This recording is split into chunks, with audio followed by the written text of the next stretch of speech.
Into the night we go. West of the Rockies, you're on the air. Good morning. Yes, first of all, I want to say that this Atlantis business, yes, this is all the devil's deception. It is being propagated and perpetrated by people like you. Wait a minute. In the media. This is why I am against media pornography. Wait. The pornographization of the media. Wait. Let's have an adult discussion about this. Now look, if science... You're insulting me again. No, I'm not insulting. I'm trying to have a dialogue with you. Every time I talk to you, it's insultation from you. Oh, insultation? Let me tell you something. I could never do half the job on you that you do on yourself. Now listen to me for just one moment, would you please? I'm listening. All right, good. If science finds through the methods science uses, which includes video cameras and all the rest of it, that there really is a city below the waters in Cuba, and yesterday we got evidence that indeed there is. I'll tell you what they're doing. Tell you what they're doing. The same pornographers that are creating that Star Trek are doing this as special pornographers. This is pornographers did not create Star Trek. Why would haven't you ever Star Trek is one of my favorite programs. It's pornographic. It's pornographic. Star Trek? Yes.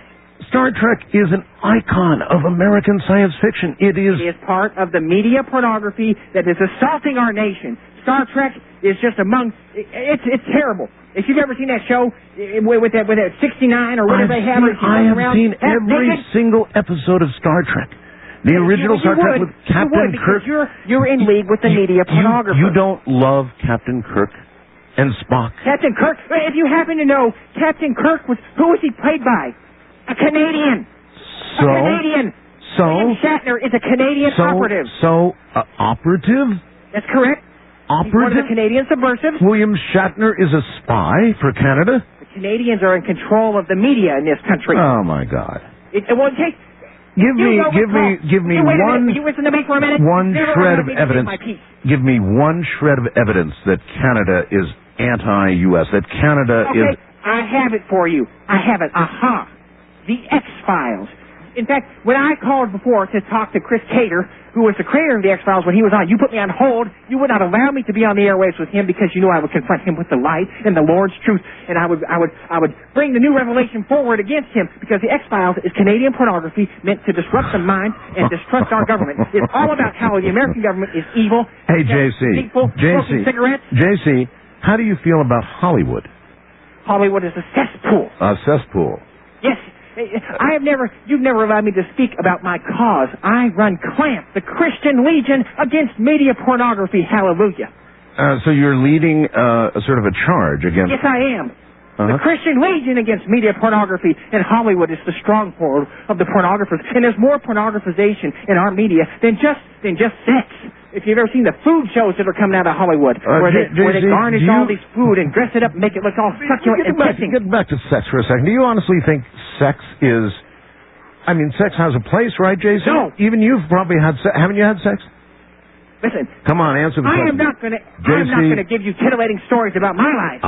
There are titillating stories to be told, are there? No, you're twisting my words around. No, I'm not. Sex is evil. Sex is a punishment by the Lord. Sex is a punishment? Listen, sex should be accomplished. Listen, the act of reproduction can be accomplished in 2 strokes, 2 thrusts. 1 for insertion, 1 for completion. Good Lord. I'm so righteous. I'm done in 1. JC, you know something I've never asked you that I'd like to ask? Are you married? That's none of your business. That's true. I just thought I'd ask. Well, you ought to know. You've been running around in my bushes all this time. You call my home. I call your home. Now, you've been accusing me of that for years. I don't call your home. I don't know where you are, and I don't care. Yes, you do. Actually, you call me up and you use that silly voice of yours to taunt me. Now listen, you're trying to distract me from my message, which is the new revelation and the new commandments, as I've been charged with the Lord's work. And all this time, you insult me. You called me Uncle Fester last time. You called me a coward. How dare you? I think we ought to settle this like men with our fists. Really? Half the time. Yes, I would have a fight, JC? Out behind the woodshed? Yeah? Anytime, Mr. Bell. All right, as long as my back is in condition, JC, I'm ready for you, brother. You are a liar. Come. You are the coward. Come get a piece of me, JC. You're the liar. You're the coward. And I was talking about the media pornographization of food. And you didn't let me finish my point. Please finish that. Yes, please finish that. these cooking shows which are appealing to our gluttony. No wonder there's so many fatsos stocking the snack bars in this country. So you watch food shows, do you, JC? Listen, I watch in reconnaissance. I am going on reconnaissance missions. I have to know thine enemy, and I'll tell you. I bet you're an iron. They dress the food up. They make it look so succulent and tempting, and inviting people to gorge. Hey, JC, do you watch the Iron Chef? Yes, I did. I knew it.